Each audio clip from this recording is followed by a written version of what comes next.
Hello, everyone. Today in the series of Agree to Disagree, we are going to have the glaucoma session. I am Dr. Meena, heading the glaucoma services and DNB coordinator at Shankara Eye Hospital, Bangalore. Today we have with us Dr. Kavita, who is a consultant and head of glaucoma services at Arvind Eye Hospital, Pondicherry. Dr. Kavita has been very passionate about pediatric glaucoma, and she's been working a lot on these. And she has a lot of publications, almost about 60 peer-reviewed publications. I welcome you, Dr. Kavita, for this session. And we have my colleague, Dr. Kamla from Shankara Eye Hospital, Shimoga. She heads the glaucoma services. And Dr. Kamla is very passionate about the quality and in eye care. And she has been an NABH assessor for the last 5 years. Welcome, Dr. Kamla. Hi, Meena. Hi. So we'll start off with the first session by Dr. Kamla. So today's topic is going to be how to manage the aphakic glaucoma. So in children. So this is kind of two approaches we are going to discuss, which is either a trabeculectomy or a tube surgery. So Dr. Kamla will be speaking on trabeculectomy in aphakic glaucoma in children. Over to you, Kamla. Thank you, Meena. Okay, so we all know that glaucoma in aphakia is a well-recognized sequel of congenital cataract surgeries, in addition to other causes as well. And glaucoma in these cases may occur in either acute form or chronic form. And incidence from the recent literature ranges anywhere between 6 to 20%. And depending upon the age of the patient, its clinical presentation should be, and the need for the surgical treatment should be considered. So the unique features of this congenital glaucoma in children is that the distensibility of the globe resulting in stretching at all levels of the eye. That is, there is increase in the corneal diameter, scleral thinning, cupping, and enlarged disc diameter as the age advances. And amblyopia due to uncorrected anisometropia due to the structural changes as the child grows up. And corneal opacities due to persistent corneal, stromal edema and a break in the Descemet's membrane. So the challenges of surgery in infants is that there is lack of cooperation and requiring repeated examination under the general anesthesia. And anatomic difference like thinner sclera, different angle landmarks, and smaller palpebral fissure pose a big time challenge for surgery in these infants. And need for a referral center which is dealing not only with skillful glaucoma surgery, but also safe anesthesia is also very much required. So the mechanisms and risk factors of aphakic pediatric glaucomas is probably uveitis with the occlusion of the pupil, peripheral anterior synechia, vitreous in the antechamber, epithelial ingrowth, hyphema, prolapse of the iris. But however, the most common mechanism is a open angle glaucoma. So the diagnosis of glaucoma in these children, usually they lack signs of congenital glaucoma. The excessive loss of hyperopia may be the first sign of glaucoma in these children. And EUGA should include the measurement of corneal diameter, corneal thickness, IOP, the gonioscopic evaluation, axial length, fundus evaluation, UBM, and the optic nerve evaluation, depending on whatever instruments or infrastructure is available. And refraction should always be an integral part of the examination. So the treatment options which are available are medications, a primary trabeculectomy, or a primary valve implant. So medications, again, they can be very tricky in these children because many of these medications have a lot of side effects, and we are looking at using the medications for probably the next 60 or 70 years for the child's life expectancy. So which may not be a very feasible option. However, medications can be used as a short-term, like the child is getting ready for a general anesthesia, is on a drug holiday, a holiday from, what do you say, a patient is having cough, cold, and during that time, interim IOP control can be done with medications. So coming to trabeculectomy, its action is bypassing the aqueous from the, bypassing the aqueous from the antechamber to the subconjunctival fistula. And it carries a successful outcome in about 30 to 50% of the cases. And aphakia is known for failure in adult trabeculectomy surgery, and so much so in pediatric cases as well. Older children who develop glaucoma after a cataract surgery generally have a relatively good prognosis. So if you see here, we usually create a fistula. A flap is raised. 1 second. Okay, a flap is raised and we create an ostium so that the aqueous flows directly from the anterior chamber to the subconjunctival space. So this is the basic mechanism of trabeculectomy in pediatrics as well. And coming to the next important topic, whether the use of antimetabolites. So trab with antimetabolites is less successful in younger children because of the thick Tenon's capsule with rapid response. Both 5-FU and the MMC have been utilized to enhance the success of trabeculectomy. Trab with MMC, in case-based dose adjustment is required in these cases, is kind of most effective treatment is in aphakic glaucoma following a congenital cataract surgery. So if you see, it will give a relatively thick-walled and diffuse bleb if a mitomycin C is used. However, we need to exercise caveats here. So children have a very rigorous healing response, which may reverse the overfiltration. So spontaneous reformation of the shallow AC is seen in children, which is a response which is very, very atypical in adults. And trab with antimetabolites is an effective treatment for pediatric glaucoma patients, but the decision to use the antifibrotic agents must be case-based and extremely judicious. So trab with MMC has been associated with development of chronic hypotony and vision loss as well.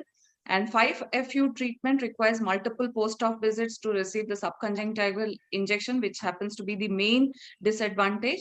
And of course, as I spoke earlier, it may have to be done under general anesthesia. Lower dose and time of exposure of both should be considered during the application. Few complications which can happen with the MMC application is a flat anterior chamber, hypotony, choroidal detachment, bleb-related infections, and endophthalmitis. So the major risks for failure of trab with or without antimetabolite in these young children is basically their age and the fibroblastic response. History of a previous surgery, the cataract surgery by itself can be a risk factor for failure. And the presence of aphakia itself is a risk factor. And of course, the conjunctival scarring, which is common in both adult and pediatric. The most important thing which has to be included in the paraphernalia of treating a glaucoma in pediatric patient is the counseling session. So regular follow-up is required and long-term complications must be explained to the parents. And refractive rehab procedures have to be continued. Medicine adherence post-operatively has to be stressed time and again when the patient comes for follow-up. And the signs and symptoms of bleb infection should be discussed at length with the parents and the children with blebs. The prognosis, visual outcome definitely varies. A 2-year-old child may not do as same as a 14 or 15-year-old child. However, early diagnosis is the key factor for better visual outcome, and aggressive amblyopia treatment is an integral part for good visual prognosis. So in conclusion, management of glaucoma and aphakia is challenging, especially in children. Periodic follow-up is mandatory. Trabeculectomy with mitomycin is generally effective for the treatment of pediatric glaucoma. However, the decisions should be judicious and case-based. Watch out for the early signs of complication. You have to be extremely sensitive to the complaints, and repeated counseling of the caretakers goes a long way in treating these children with glaucoma. Thank you.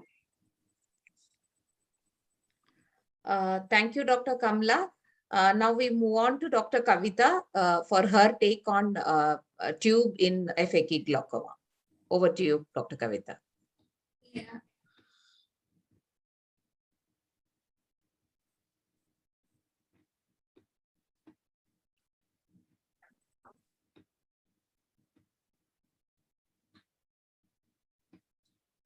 Thanks, Dr. Meena, for the kind introduction. And it's a very nice thing, and I'm very glad to participate in this Let's Agree to Disagree series. As discussed earlier, the topic taken for discussion is aphakic glaucoma in children, a trap or a tube. So Dr. Kamala has given a nice introduction on aphakic glaucoma, the incidents and the management options. So straight away, I will go to tubes for aphakic glaucoma.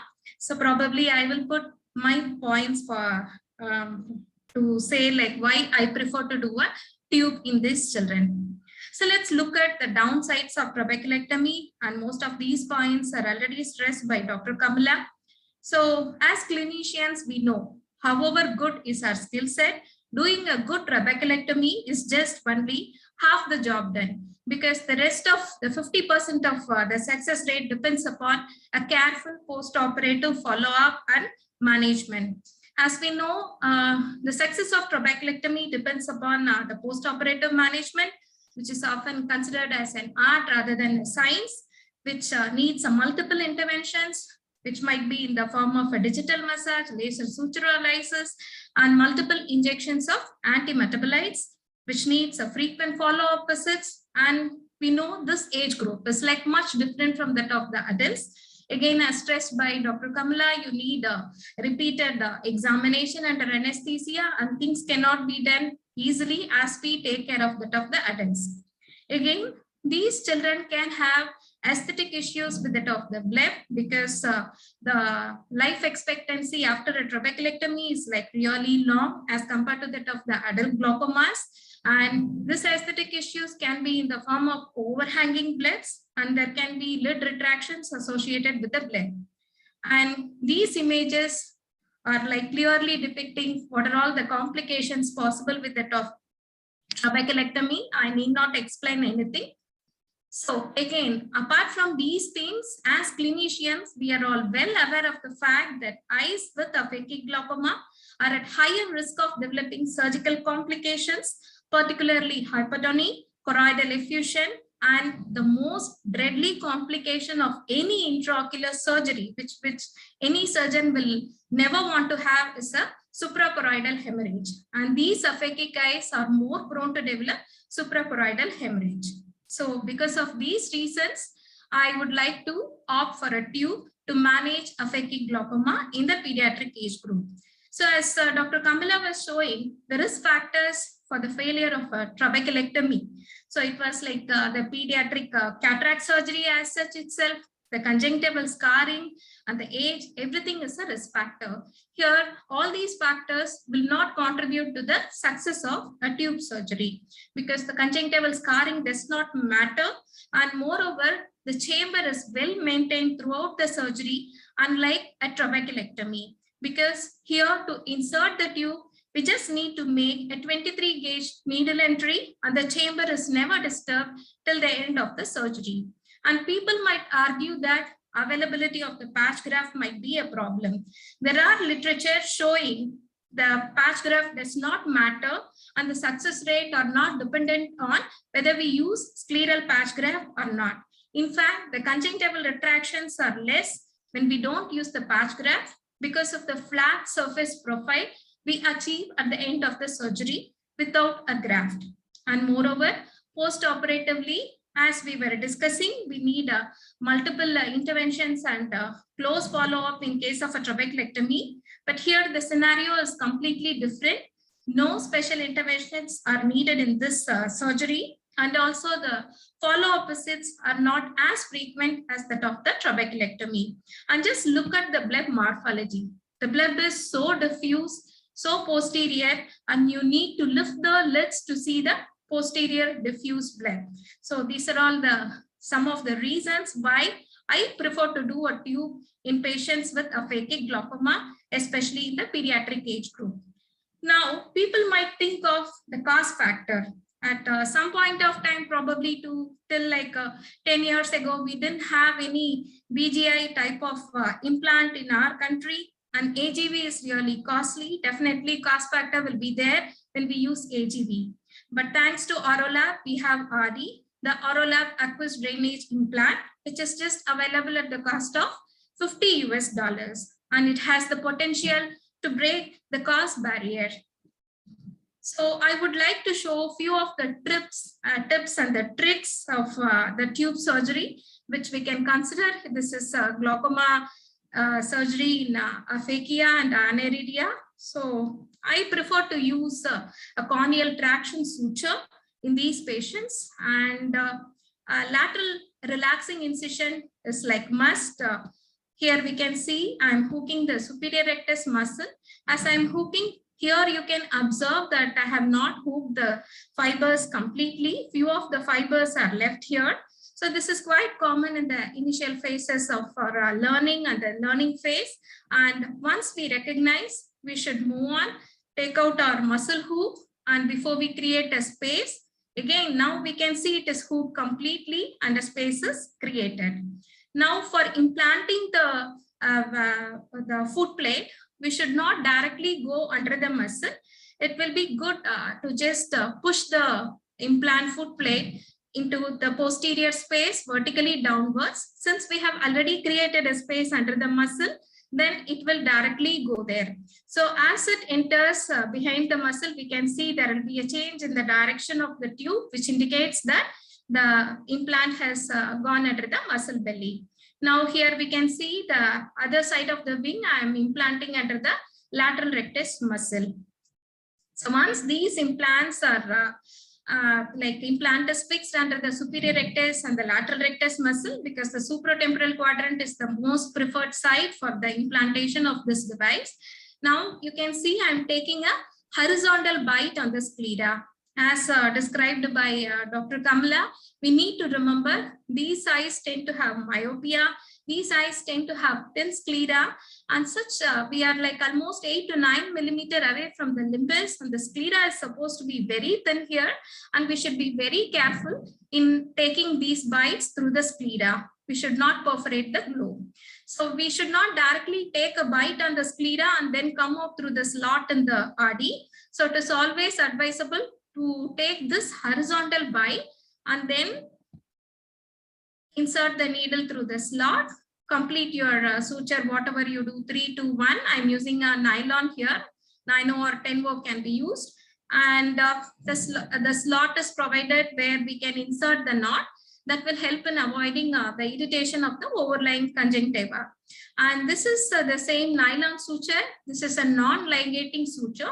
This is just a fixation to suture to prevent the excessive movement of the tube in the postoperative period, which can cause the erosion of the overlying conjunctiva. So once we are done with this, next is the most important step. This is the ligation suture. So I'm using a 6-0 vicryl here. We need to remember every time when we do the surgery, we need to use a fresh vicryl suture. So since it is like costly, we should not, the remaining part of the suture cannot be autoclaved or sterilized in any other mean and used, because this needs to stay at least for 6 weeks so that nice mature blood forms over the foot plate. Otherwise, when we use the sterilized suture material, it will get absorbed prematurely, probably in 2 to 3 weeks, and we will land up in bad hypotony. So it is very important, mandatory every time to use a fresh suture. So here we have to see the first is like 2 throws, and then like put the knot. So we have to put the knot. This is like a non-valve device. So this is a very important step. So we need to put the knots in the 2-1-1 fashion. After we complete the first knot, I usually use a needle holder in my right hand, and then I will use my thumb and index finger on the other hand to just secure this knot very tightly, and the knot should lie on the lateral aspect of the tube so that again the overlying conjunctiva will not be disturbed. So we can see, as I have completed the knot, you can see a nice kink on the tube. Okay, so this is also a good sign that showing an occlusion, but this is not enough. We need to see whether the tube has been occluded properly by using a 27 gauge cannula. So as I just play the video, nicely observe that this part of the tube where when I inject, the air bubble inside the tube will reflex back. It will not move forward. indicating a good ligation. You can see here a small air bubble. So it is reflexing back, indicating the ligation is adequate. And one more thing is, like, whenever we are handling scissors to trim this sutures, we should not cut it so close that it might open up in the post-operative period.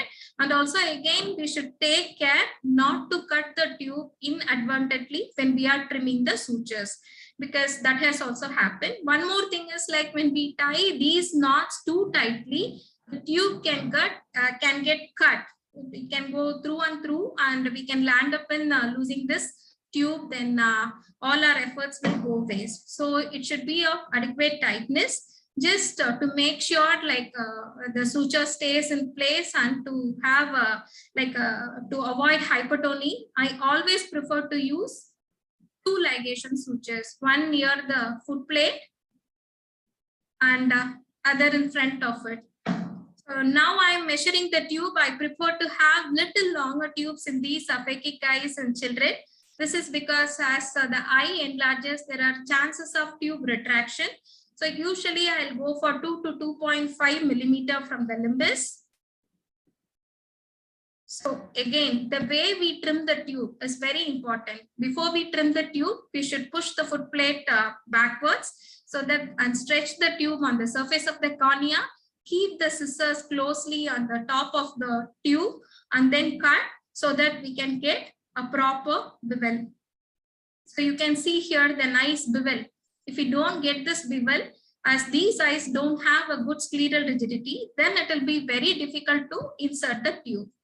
So now I'm measuring 3 to 3.5 millimeter from the limbus, and more posterior we are, the less chances of overlying conjunctiva getting eroded and lesser chances of tube exposure.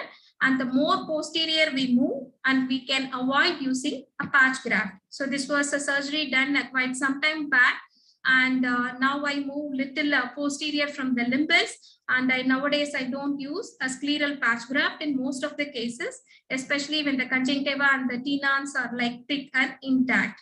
So I'm using a gentle cautery and a blade incision. I'm using a 23 gauge needle to enter. So as we enter, we have to get back the needle out slowly without enlarging the incision.